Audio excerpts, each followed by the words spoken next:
cash in hand. That's now what people out of work here in the state are saying they need most during this COVID-19 pandemic. And tonight, Joe Vigil shows us a woman who's struggling, and that's debate, helping Alaskans.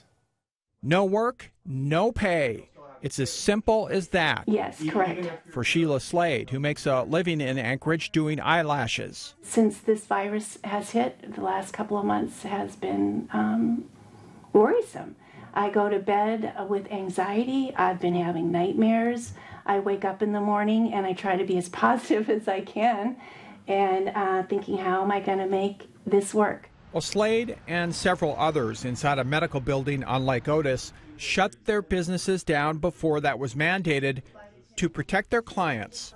She hasn't seen a paycheck in more than a month. I've had some friends leave me salmon on my porch and halibut on my porch, and so the community has been really kind and generous to me.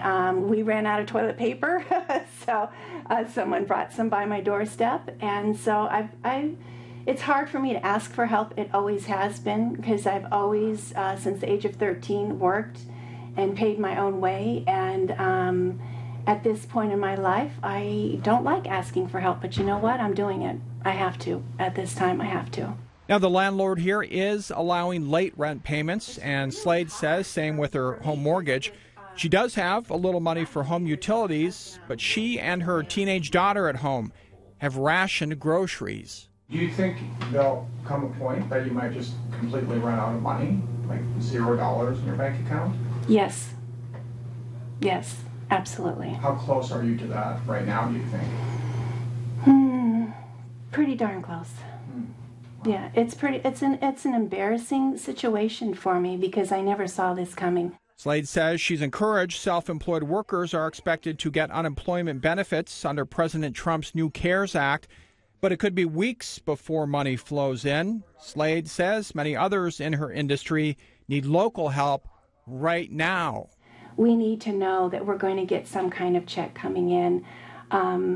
We need to know that we're not going to lose our homes and that our cars aren't going to be taken away. So what's the best way for the state to help? Alaskans are losing their jobs and losing their businesses. And so my message is, I think, the same as Senator Begich, and that is that the Alaska legislature needs to put cash into Alaskans' pockets and into that of small businesses. And we need to do it now. Former U.S. Senator Mark Begich and former Alaska Governor Sean Parnell are part of Governor Dunleavy's economic stabilization team.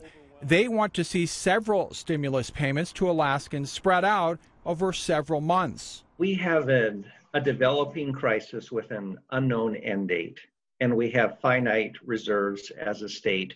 We used almost the very last of our earnings to pay the $1,000 dividend for the fall. Recently, Alaska House leadership explained why they opposed paying out an additional PFD check in the budget. Chair of the House Rules Committee, Chuck Kopp, says federal stimulus and the CARES Act will help many Alaskans in the form of direct payments. We're trying not to duplicate the federal stimulus, which is very significant, and keep our savings intact, because when that initial wave of federal money is gone, we will still have just our own ability to take care of ourselves going into the future. Representative Kopp says lawmakers are open to reassess down the road. And it's time. But for now, Slade and others hope those federal dollars come sooner rather than later.